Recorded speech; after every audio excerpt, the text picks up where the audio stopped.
Uh, I want to talk about the Cyberpunk DMCA. I want to talk about that. The Cyberpunk DMCA. This shit is crazy. So I don't know if you guys heard the story yet, but let's talk about it right now. So I saw this post from Synth Potato over on X, and it says the following. CD Projekt Red has taken down the Cyberpunk 2077 VR mod via a DMCA takedown. This is due to the modder Luke Ross locking the mod behind a $10 subscription.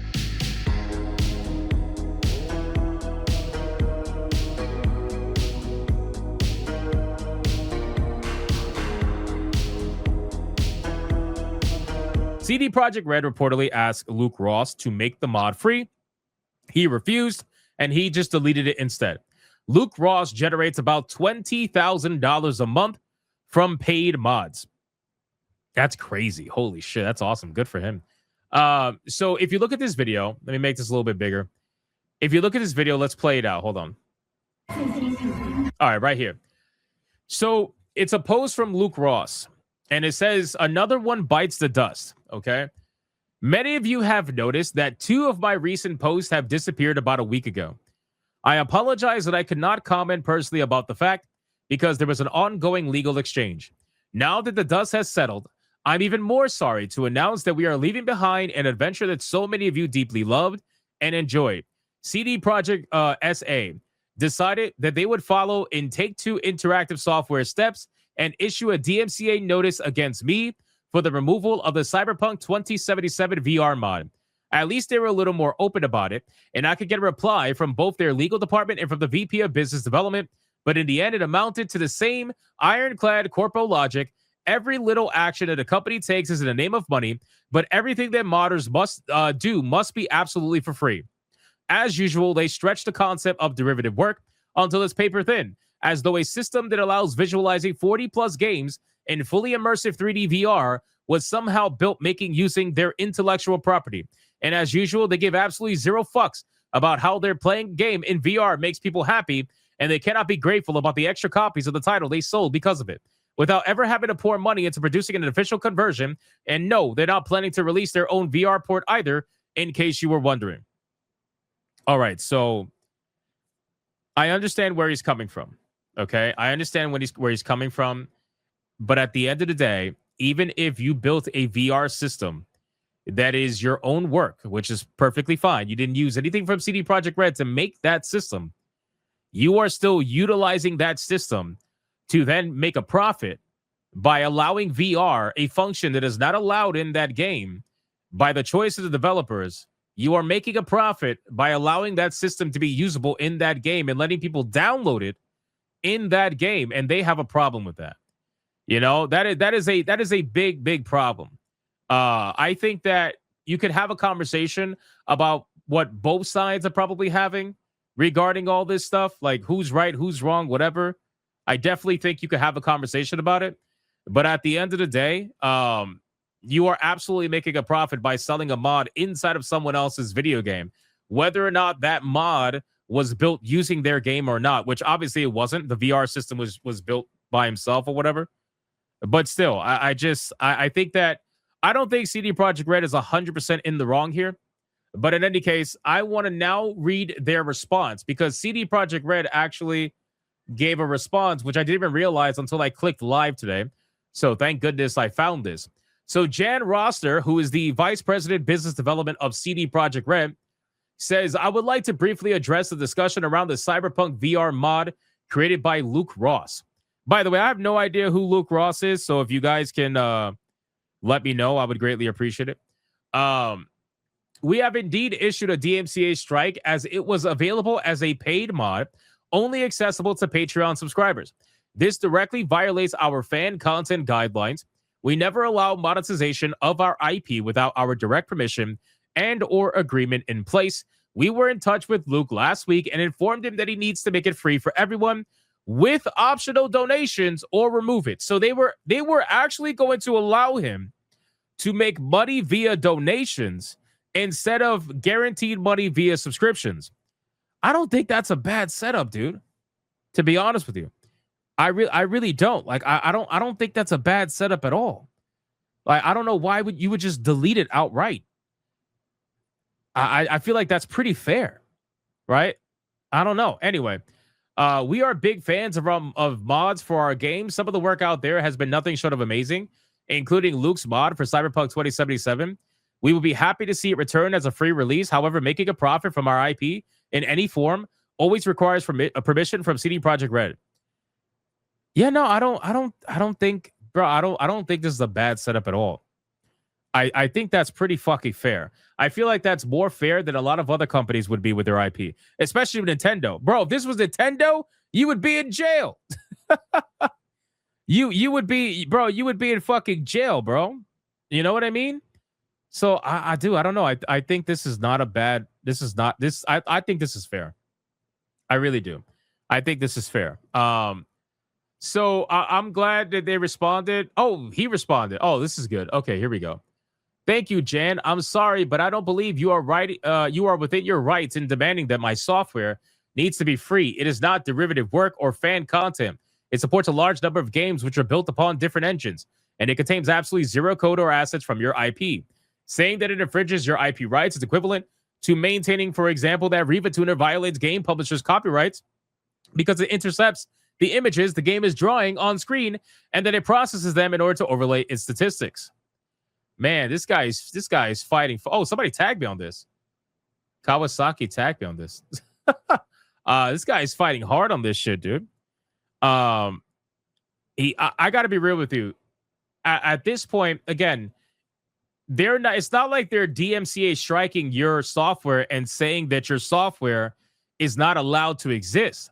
They're saying your software is allowed to exist, but that you cannot then use your software to then mod their game for profit. That's what they're saying. That's why, like, I don't understand where the disconnect here. Isn't Riva Tuner free, by the way? Am I crazy for that? Should I look that up? Isn't Riva Tuner free, or am I bugging now? I don't know. I feel like, yeah, CD Projekt Red said nothing about IP infringement. Yeah, I know. This is not about IP infringement. You are utilizing your software to give an option, a mod, something that is not available in the game inherently, and then charge money for it. It's not like you're asking for donations, which they said they would be allowed to do. You are charging money for the mod for the game. That inherently violates their rights with their game. So, yeah, I don't know, man. I don't get it. I don't get what's going on here. Mr. Rouge says this stuff is 10 to 20 years more advanced than anything I saw at the time. His stuff is 10 to, yeah, maybe. Okay, let's call it a donation then. Yeah, but the thing is, you can't call it a donation when it's required. That's the problem. You can't call it a donation when it's actually required to access whatever the software is. You know what I mean? So that's the problem. I think that like I said, I think there's a conversation where we can acknowledge both sides and see who's right in certain aspects and who's wrong in other aspects. But at the end of the day, CD Projekt Red has the ultimate say about their game, and in terms of like modding the game for profit.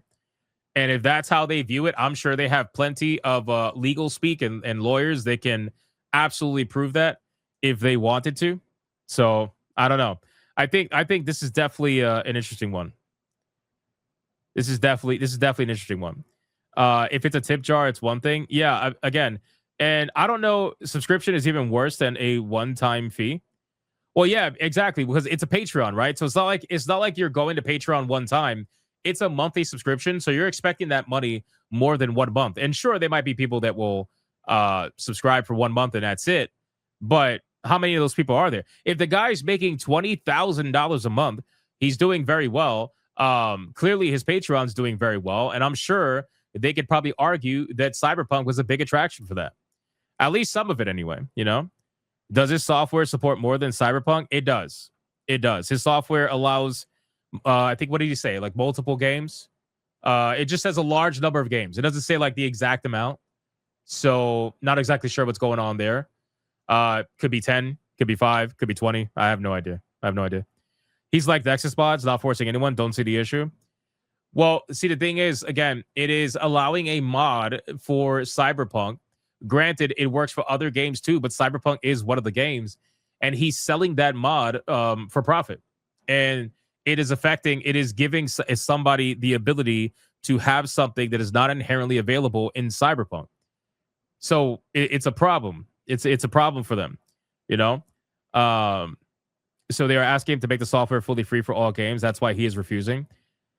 I guess so. Yeah, I suppose. I guess you're gonna have to, right? Because if the software is generic and it's not Cyberpunk specific, that means if you make your software free, you're making it free for all the games that make it that work for those games, like all those games. So that'll be a big problem for him because he would lose a lot of money.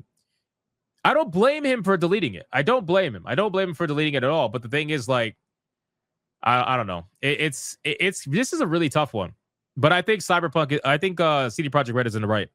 As much as I hate CD Projekt Red sometimes, kind of have to call it how I see it. So, but anyway, I found this whole story to be interesting. This guy's getting ratioed to shit, by the way. 322 comments versus 180 likes. I'm almost scared to go in here. Should I go in here? Oh, man, I guess I have to go in here, huh? Sid Potato says, this makes no sense. What are you making on modifications to company-owned IPs? Your entire argument here is hinging on, well, technically it's not a mod. If it really stretches out the definition, your Patreon and mod would literally not exist if it was just some software. That's true.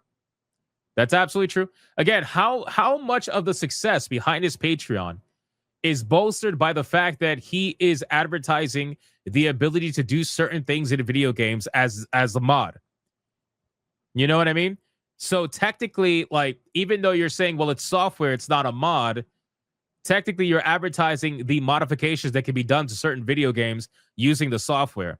This is like such legal fucking mumbo jumbo. But you know what I mean? Like, you have to wonder about that. Don't listen to the haters, bro. You're complete within your rights. People can sell mods for cars, and Honda, Toyota don't come after them. Same thing here. It's an original product that simply sits on top of another product. Nothing illegal about that. This is why nobody likes Melody Mac words. The same as with Julio GTA scripting or Julio GTA scripting. You profit all other people's work. You are lucky. They just wanted you to release it for free. This is good PR for them. Horrible PR for you. No offense, but this would not have ended well if this was Nintendo. I like how everybody has acknowledged that Nintendo would have absolutely been a dick here. I like how everybody knows that about Nintendo. That is fantastic because they have that kind of a reputation. Idiot, you were given permission to keep the mod available only if it remained for free. That condition was clear from the outset. Monetizing access crossed the boundary CD Projekt Red had explicitly set. Whether the mod includes their code or assets isn't the core issue. The software exists solely because it interfaces with Cyberpunk, a proprietary product governed by licensing terms that commonly prohibit paid modifications. CD Projekt Red didn't rush straight to enforcement. They asked for the paywall to be removed so the mod can remain available for free.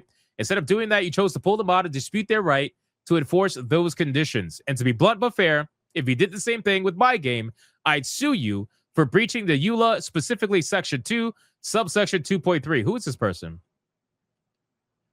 Damn, this guy's like, oh, man. Oh, this girl. Pronoun she, lesbian. Oh.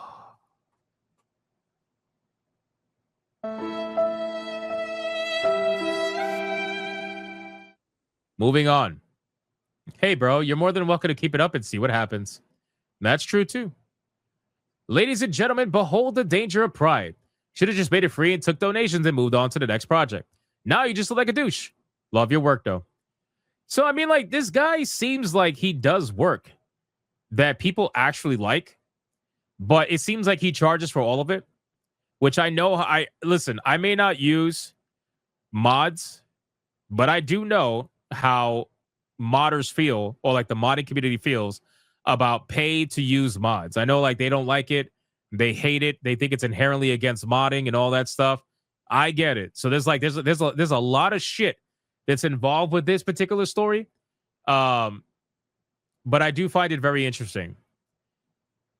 I'm sorry, but I don't believe you're within your rights to demanding that my software needs to be free. Counterclaim their DMCA notice then. Just be aware that the way you are distributing your mod is considered commercial use. Oh yeah, he can't counterclaim it. He'll be fucked. He would be absolutely fucked if they if he counterclaims CD Projekt Red. I don't think he's gonna have much of a leg to stand on personally, which is why he just deleted it. He doesn't want to deal with it. It's interesting. Let me see what you guys are saying. Hold on. We got. Let me scroll down. Benjamin with a 2. What about Lune and Cycle from Expedition 33? Maybe later. Alucard with a 2. You say you want an Alucard Hypnotic Fusion? You gotta fuck for. Hey, yo, stop that. You gotta fuck for it. Oh my god. ACCNOK20. When will this multi-console be available on Temu? Oh, that's not gonna happen, bro. I doubt that.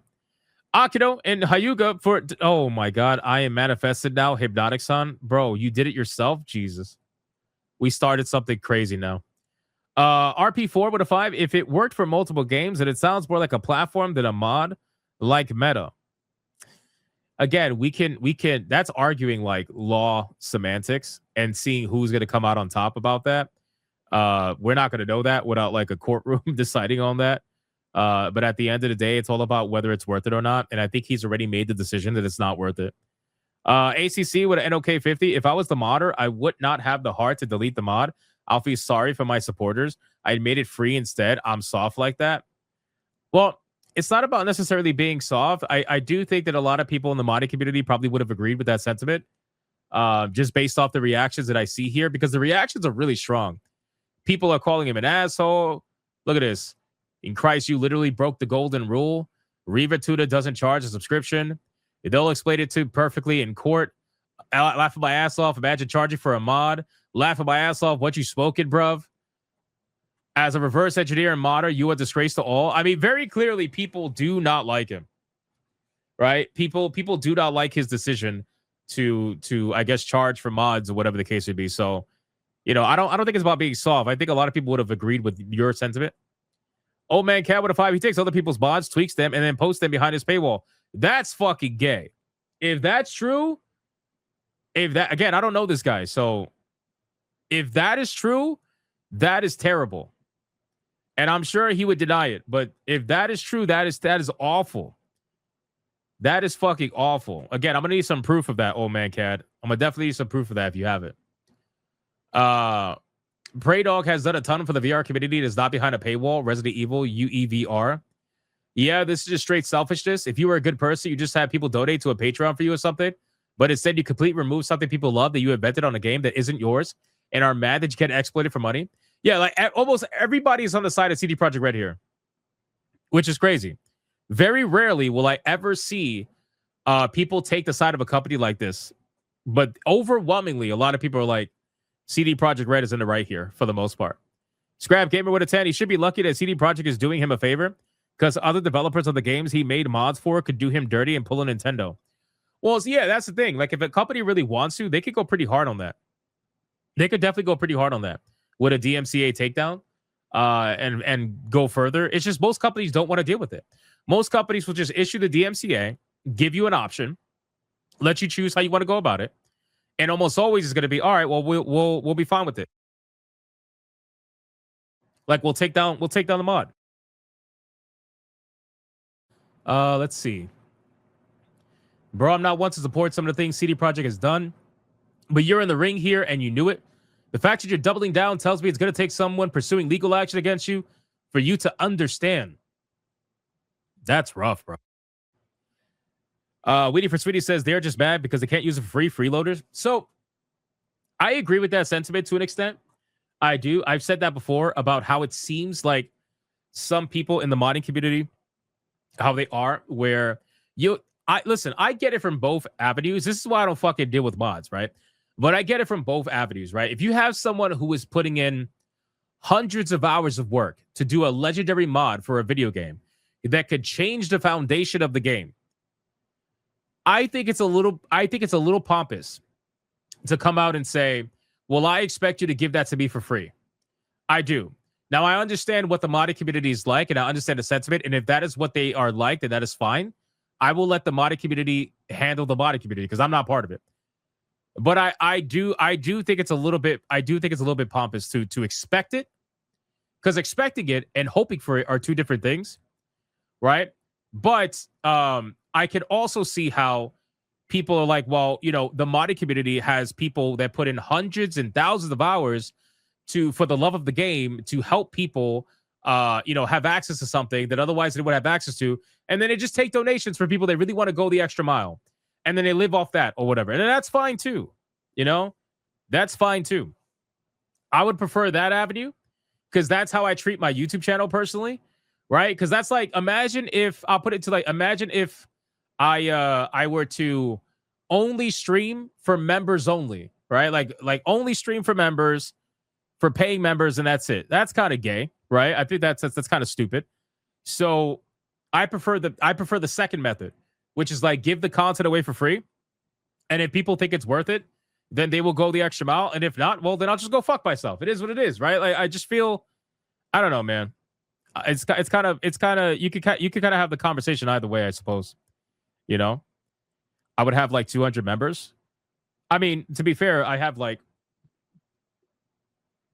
2,000, but yeah, I mean, I guess. No, but yeah, you would definitely lose. Like, I would lose like a good amount for sure. And I feel like it's inherently against. I guess I can understand what modders feel, because I feel like YouTube, you like the whole premise of YouTube is to put yourself out there. The content's for free, let people consume it, and then if they want to, like, they could go the extra step.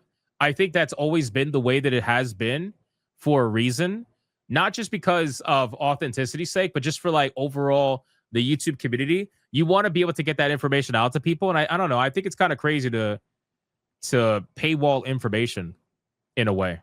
So I don't know. It's just like, again, you could kind of go all over the place. Let's see what else we got. Again, old man cat. That's pretty crazy if that's true. Scrap Gamer, I agree. Speedy Cake with a 5. I wonder if he has code that checks if you are still subbed on Patreon. Oh, maybe. That's a possibility. ACC with NOK 100. You should make a new segment on your show, like the Copacabana song that's turned into coping and seething. You can use Trump dancing to a DMCA song when something gets taken down by YouTube, Nintendo, etc. I am good. I am good. Thank you, ACC. I appreciate that.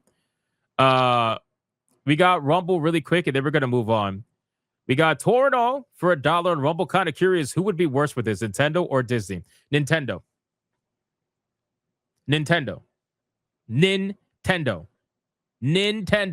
Like, that's just the answer. Nintendo. Anybody disagree with that? Anybody in the chat disagree with that? I'm saying Nintendo would be absolutely worse with this in every way imaginable. 100%. Not that Rumble. I'm sorry. Not that Disney would be any better, like in a mass amount. But I think Nintendo would absolutely be worse. 100%. Yo, peace out, CEO Dr. FaZe. Thank you so much, man. I appreciate that. All right, let's get out of this. Again, this is a topic that a lot of people are putting their opinions on. It's very emotional. That's usually how it works with the modding stuff.